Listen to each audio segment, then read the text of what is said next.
नमस्कार दोस्तों, आज हम आपको गणगौर व्रत में सुनी जाने वाली 7 कहानी सुनाने जा रहे हैं जिसे सुनने से शिव जी की विशेष कृपा प्राप्त होती है। तो चलिए कथा शुरू करते हैं। गणगौर की पूजा फागुन महीने के होलिका दहन के दूसरे दिन यानी धूली बंधन के दिन से शुरू होती है। इस व्रत को सुहागिन स्त्रियां अपने सुहाग की लंबी उम्र के लिए करती हैं। कुंवारी लड़कियां मनचाहे वर की प्राप्ति के लिए इस व्रत को करती हैं। तो चलिए कथा शुरू करते हैं। एक समय की बात है, शिव जी माता पार्वती के साथ पृथ्वी भ्रमण पे निकले। उनके साथ नारद मुनि भी थे। भ्रमण करते करते वे चैत मास की तृतीया को गांव में पहुंचे। उनके आने के बारे में सुनकर धनी वर्ग की स्त्रियां उनके लिए स्वादिष्ट भोजन बनाने लगीं। तब सारी निर्धन स्त्रियां हल्दी कुमकुम लेकर उनका पूजन करने तुरंत उनके पास पहुंच गईं। उनकी भक्ति देखकर माता उनसे प्रसन्न हुई और सारा सुहाग उन्हें दे दिया। इसके बाद धनी वर्ग की महिलाएं सोने चांदी की थालियों में भोजन परोस कर लेकर आईं। तो भगवान शंकर ने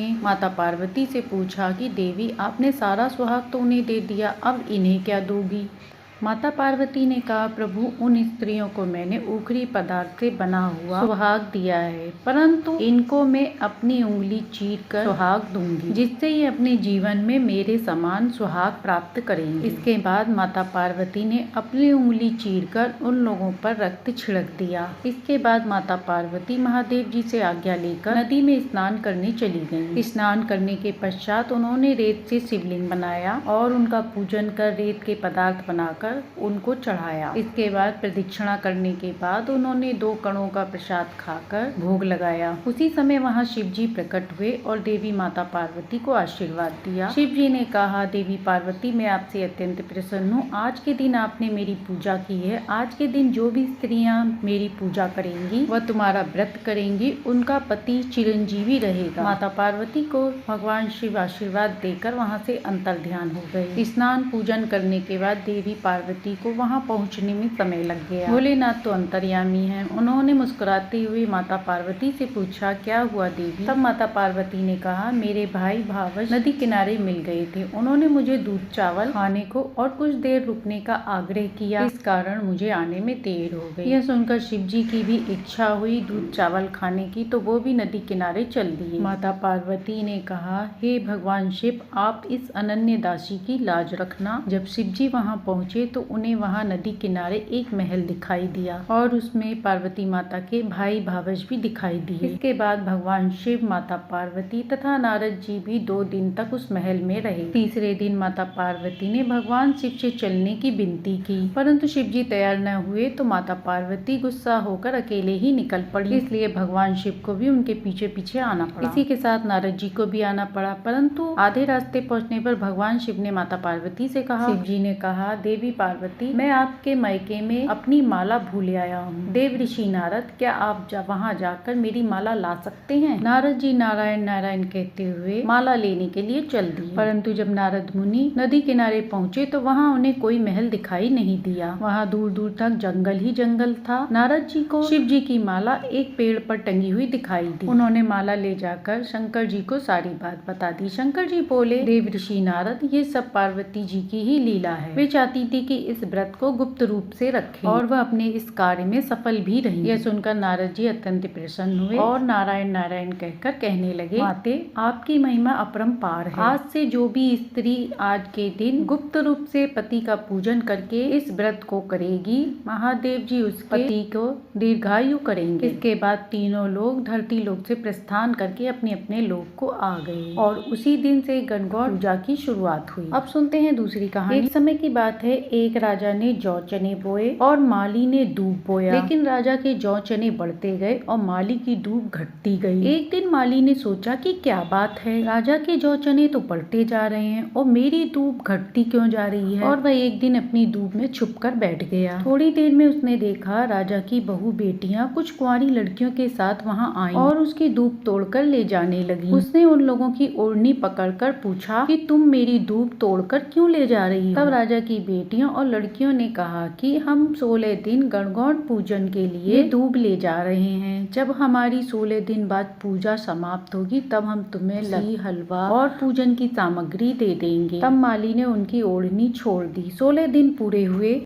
16 दिन बाद माली अपनी माँ से बोला, माँ मैं डूंगर में पत्थर तोड़ने जा रहा हूँ। राजा की बहन बेटियां आए, वह 16 दिन का पूजा का सामान देंगी, उसे लेकर रख लेना। राजा की बहू बेटियां आई और 16 दिन का पूजा पाटा देकर चली गईं। जब बुढ़िया का बेटा आया तो उसने पूछा, माँ राजा की बहू बेटियां आई थी? फिर उसने पूछा, क्या देकर गई? मालिन ने कहा, बेटा वो लोग बहुत सारा खाना पीना देकर गई हैं, रसोई में रखा है। बेटे ने रसोई में जाकर देखा पर रसोई नहीं खुली तो उसकी माँ ने कहा, बेटा रसोई नहीं खोल पा रहा, पराई जाई कैसे ढकेगा? बेटा बोला माँ पराई जाई तो ढाक लूंगा पर रसोई नहीं खुल रही। छोटी उंगली से छींटा दिया तो रसोई तुरंत से खुल गई। रसोई खुलते ही उन लोगों ने देखा ईसर जी पाग बांध रहे थे और गौरा जी चरखा काट रही थी और रसोई में अन्न धन का भंडार लगा हुआ था। तो प्रेम से बोलिए ईश्वर गणगौर जी की जय। अब सुनते हैं गणगौर व्रत में सुनी जाने वाली कुकड़ माकड़ दो बहनों की कहानी, जिसे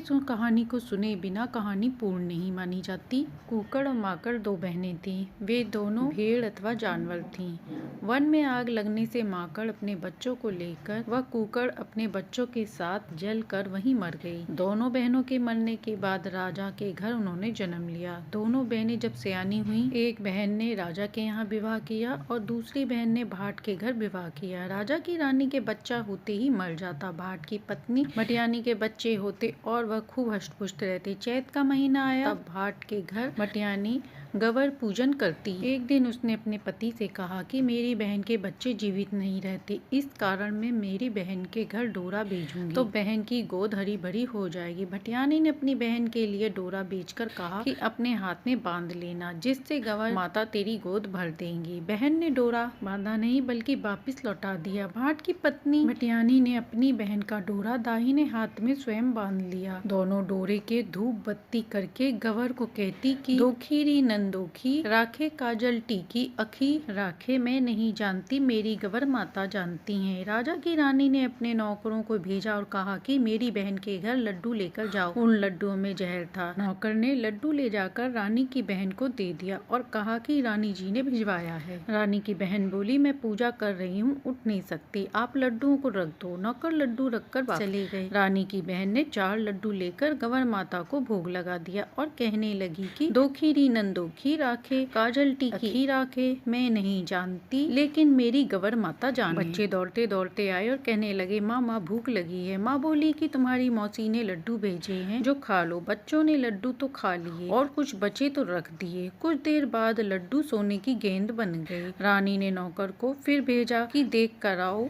बहन के बच्चे मरे या नहीं। नौकर रानी को जाकर बताता है कि आपकी बहन के बच्चे सोने की गेंद से खेल रहे हैं। यह सुनकर रानी ने दूसरे दिन एक सांप को मारकर दूध के कलश में डालकर नौकर के साथ अपनी बहन के घर भिजवाया। नौकर जाकर रानी बहन को कहते हैं कि यह दूध रानी जी ने भेजा है। भटियानी कहती है कि मैं पूजा कर रही हूँ, आप इसे रख दो। फिर भटियानी गवर माता को दूध चढ़ाकर कहती है कि दोखीरी नंदोखी राखे काजल टीकी अखी राखे, मैं नहीं जानती लेकिन गवर माता जानती हैं। कुछ देर बाद ही भटियानी के बच्चे दौड़ते दौड़ते आए और कहते हैं, मामा भूख लगी है। भटियानी कहती है कि तुम्हारी मौसी के घर से दूध आया है। तब बच्चे गिलास भर के दूध पी लेते हैं, फिर बचे हुए दूध को रख देते हैं। कुछ देर बाद ही दूध का नवसर हार बन जाता है। भटियानी गवर माता का नाम लेकर उसे गले में पहन लेती है। रानी अपने नौकर को अपनी बहन के घर भेजकर देखने को कहती है कि मेरी बहन के बच्चे मरे या नहीं। नौकर देखकर रानी को कहते हैं कि बच्चे तो खेल रहे हैं और आपकी बहन नौलखा हार पहने बैठी। रानी ने एक पुत्र को जन्म दिया, परंतु कुछ समय बाद ही वह मर गया। रानी ने अपनी बहन को बुलावा भेजा कि तुम्हारे भांजा हुआ है। भटियानी बहुत खुश हुई और बोली कि यह तो बहुत अच्छी बात है, परंतु अभी तो मैं गवर का पूजन कर रही हूँ, मैं गवर पूजन करने के बाद ही आऊंगी। भटियानी पूजा करने के बाद बहन के घर गई तो किसी ने कहा, मौसी सा आई हैं। जितने में ही हाथ पर बंधे गवर डोरे की छाया पलंग पर सो रहे बच्चे के ऊपर पड़ी तो वह बच्चा जोर जोर से रोने लगा। रानी उठकर अपनी बहन के पांव पकड़कर बोली कि बहन, आपके आते ही मेरा बच्चा जीवित हो गया। भटियानी ने कहा, मैंने तो कुछ नहीं किया, यह गवर माता के डोरे की छाया पलंग पर सो रहे बच्चे पर पड़ी तो बच्चा जीवित हो गया। रानी जी ने कहा, मैंने तो 2 बार तुझे व तेरे बच्चे को मारने की कोशिश की और तूने तो मेरे मरे हुए बेटे को जीवित कर दिया। तब अपनी बहन से भटियानी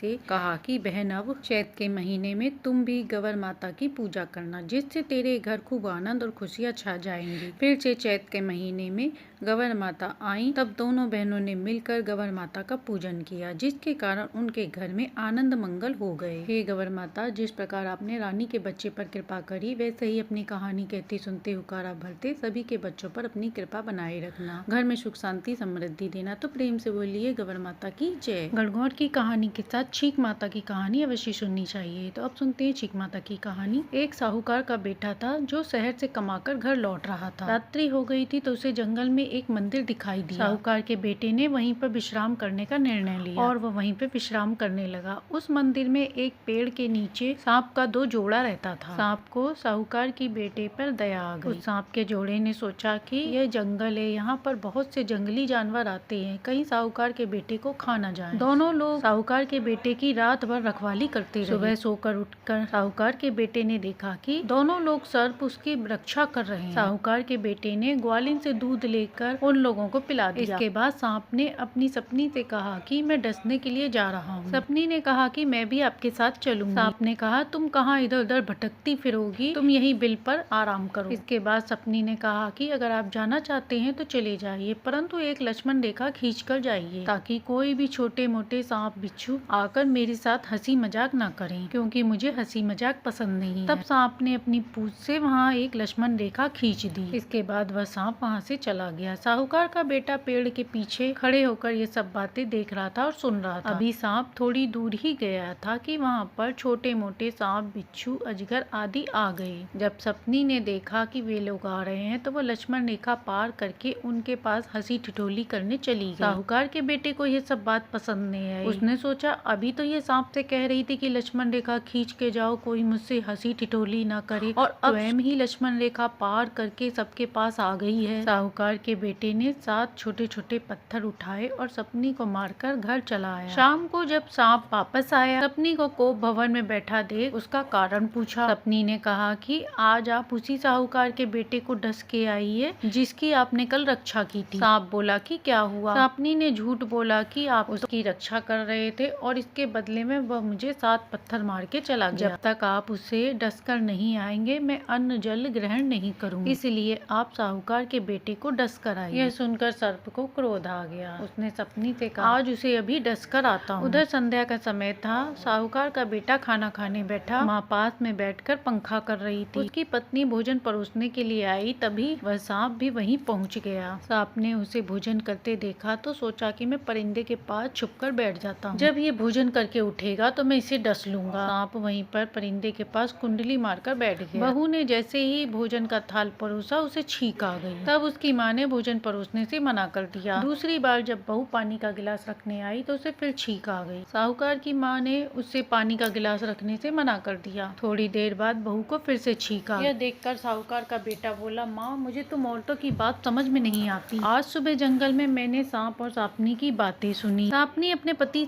से कह रही थी कि मुझे हंसी मजाक करना पसंद नहीं, इसलिए आप लक्ष्मण रेखा खींच के चले जाइए। और सांप के जाते ही सपनी लक्ष्मण रेखा पार करके सभी के साथ हंसी ठिठोली करने लगी। मुझे ये 2 मुही बातें पसंद नहीं, इसलिए मैंने सपनी को 7 मारे और घर चला आया और यहाँ आया तो ये सब हुआ। ये सारी बातें सांप सुन रहा था। सांप अपने असली रूप में वहाँ प्रकट हुआ और बोला मैं तुमसे प्रसन्न हूँ, तुम कोई वरदान मांगो। साहूकार का बेटा बोला उसने पुत्र धन दौलत यश सभी मांगा। माँ और उसकी बहू ने भी सांप देवता को प्रणाम किया। सर्प देवता ने तथास्तु कह के सांप अपनी सपनी के पास आया और सपनी से कहा कि तूने झूठ बोला, आज तेरी वजह से मेरे साथ अनर्थ हो जाता। सांप ने सर्पनी को पिशाच होने का श्राप दिया और वहाँ से चला गया। इस प्रकार छींक का नियम रखने से साहूकार के बेटे की जान बच गई। इसीलिए यदि छींक आ जाए तो थोड़ी देर शुभ काम को टाल देना चाहिए। गणगौर की कहानियों के साथ गाय माता की कहानी भी जरूर सुननी चाहिए। एक साहूकार थी। जब वह छोटी थी तो उसने अपने माँ पिता सभी से सीखा कि गाय को पहली रोटी अवश्य देनी चाहिए। जब भी गाय को रोटी खिलानी होती थी तो उसकी माँ याशी याशी कह के उसे बुलाती। याशी दौड़कर अपनी माँ और दादी से रोटी और पानी का लोटा लेकर आती। गाय को रोटी खिलाती और पानी का लोटा गाय के खूंटे पर डाल देती। इस तरह समय बीत रहा था। जब वह विवाह योग्य हुई और उसका विवाह हुआ और जब वह ससुराल में आई, उसकी गाय के प्रति भक्ति देखकर उसके सास ससुर और उसके पति भी बहुत खुश हुए। तब याशी के कहने पर उसके पति ने एक गाय पाल ली। याशी रोज सुबह उठकर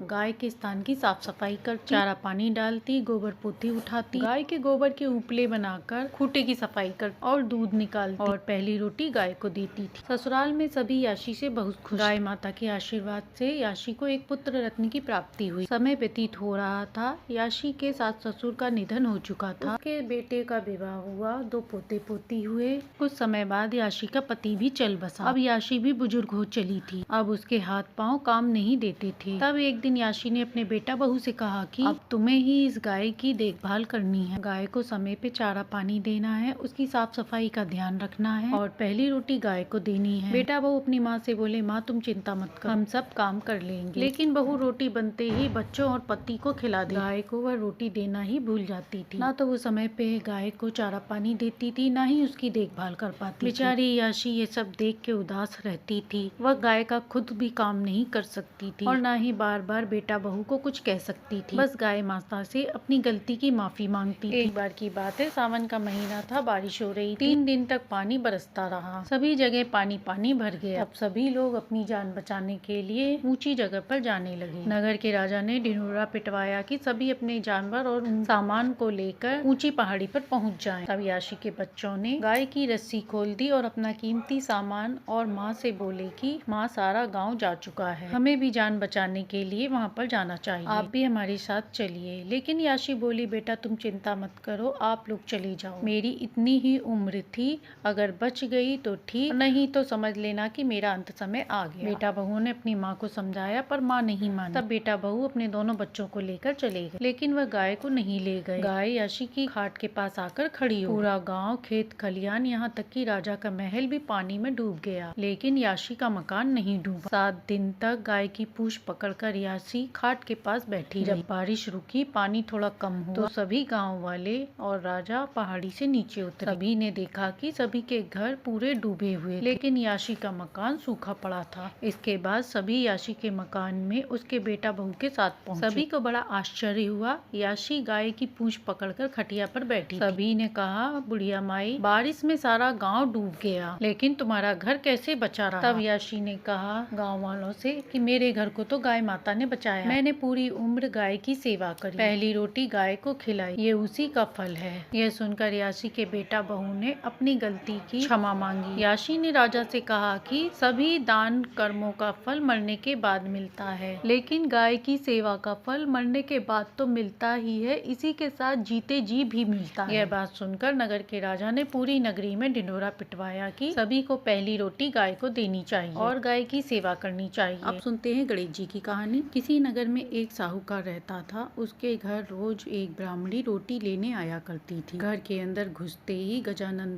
जी का मंदिर था। वह हमेशा रोटी लेते हुए एक टुकड़ा गजानन जी को भोग लगाया करती थी। गजानन महाराज ने कहा कि यह मुझे रोज भोग तो लगाती है, इसलिए मुझे इसकी मदद अवश्य करनी चाहिए। एक दिन जब वह गजानन जी को भोग लगा रही थी, तब गजानन जी ने उसकी थाली में हीरे मोती भर दिए। ब्राह्मणी ने ध्यान नहीं दिया, वह थाली लेकर घर आ गई। जब उसने घर जाकर देखा कि थाली में हीरे मोती हैं, तो उसने साहूकार के घर रोटी लेने आना बंद कर दिया। साहूकारनी ने बुलवाया कि रोटी लेने क्यों नहीं आती हो? ब्राह्मणी ने कहा कि मुझ पर तो गजानन जी प्रसन्न हुए हैं, बहुत वर्ष तक रोटी लेने आई थी, पर अब मैं नहीं आऊंगी। साहूकारनी मन में बहुत नाराज हुई। उसने कहा, गजानन जी ब्राह्मणी पर प्रसन्न हुए, परंतु मुझ पर प्रसन्न नहीं हुए। गुस्से में आकर साहूकारनी ने गजानन जी की मूर्ति बाहर रख दी। अब सेठ जी की दुकान बंद हो गई। एक दिन सेठ जी की नजर मंदिर पर गई, तो उन्होंने सेठानी से पूछा कि गजानन जी कहाँ गए? साहूकारनी ने कहा, ऐसे गजानन जी का क्या करें, जो ब्राह्मणी पर तो प्रसन्न हुए, परंतु हम पर प्रसन्न नहीं हुए, इसलिए मैंने गजानन जी को हटा दिया है। सेठ जी ने कहा, यह तुमने क्या कर दिया? मेरे तो सारे धंधे बंद हो गए हैं। गजानन जी कहाँ हैं, मुझे बताओ, मैं उन्हें आदर सहित लाकर फिर से विराजमान करूंगा। साहूकारनी साथ में साहूकार के जाकर गजानन जी को वापस लेकर आई। इसके बाद साहूकारनी ने कहा, मुझसे जो भी गलती हुई है मुझे माफ करें और आप मेरे घर पर पधारें। गजानन जी भारी होते गए और कहा, मैं तो नहीं चलूंगा, और कहा कि साहूकारनी माफी मांगे तो मैं चलूंगा। हमेशा सवा शेर का चूरमा बनाकर भोजन करावे तो मैं चलूं। साहूकार साहूकारनी को लेकर आए। साहूकारनी ने माफी मांगी। सवा शेर का चूरमा चूरमा चढ़ाने की हामी भरी, तब गजानन जी को वापस लाकर मंदिर में बैठाया। इसके बाद सेठ जी का कारोबार फिर से अच्छा चलने लगा। हे गजानन महाराज, जैसे साहूकार साहूकारनी पर प्रसन्न हुए, वैसे सभी पर प्रसन्न होना। अब सुनते हैं कहानी के अंत में कही जाने वाली आड़ी बाड़ी की कहानी। आड़ी बाड़ी सोना की बाड़ी, जी में बैठी कान कुमारी काई मांगे 36 ही करोड़ देवता की। दशा माता दियाड़ा बाप जी री बाड़ी पूजे, शीतला माता री बाड़ी पूजे, राणा दे सूरज भगवान री बाड़ी पूजे, गजानंद री बाड़ी पूजे, पतवारी माता री बाड़ी पूजे, देवी री बाड़ी पूजे, चंद्रमा जी री बाड़ी पूजे, शनि महाराज जी री बाड़ी पूजे, महादेव जी की बाड़ी पूजे, धर्मराज जी की बाड़ी पूजे, नाग देवता री बाड़ी पूजे, अष्टम बुद्ध री बाड़ी पूजे, विश्रामा री बाड़ी पूजे, चौथ माता रावड़ी पूजे, हनुमान जी री बाड़ी पूजे, बृहस्पति जी की बाड़ी पूजे, आस माता री बाड़ी पूजे, अमावस माता री बाड़ी पूजे, लक्ष्मी माता री बाड़ी पूजे, संतोषी माता री बाड़ी पूजे, एकादशी माता की बाड़ी पूजे, पोपाबाई की बाड़ी पूजे, कुल देवता री बाड़ी पूजे, पितृ देवता री बाड़ी पूजे, 33 करोड़ देवी देवता की बाड़ी पूजे। बाड़ी पूजे काज्या होवे, अन्न होवे, धन होवे, लाभ होवे, लक्ष्मी होवे, सुख संपत्ति रो राज होवे, पूतारो परिवार होवे, 15 पोता पोती होवे, राधी राव दोहिता बहू, राधीर खाटी लागे, खीर मीठी लागे, राव चढ़ाई लेके आई। तो प्रेम से बोलिए गणगौर गजानन महाराज की जय। तो ये थी गणगौर व्रत में सुनी जाने वाली 7 कहानी, जिसे सुनने से सुख सौभाग्य में वृद्धि होती है। कहानी अच्छी लगी हो तो लाइक एंड सब्सक्राइब करें।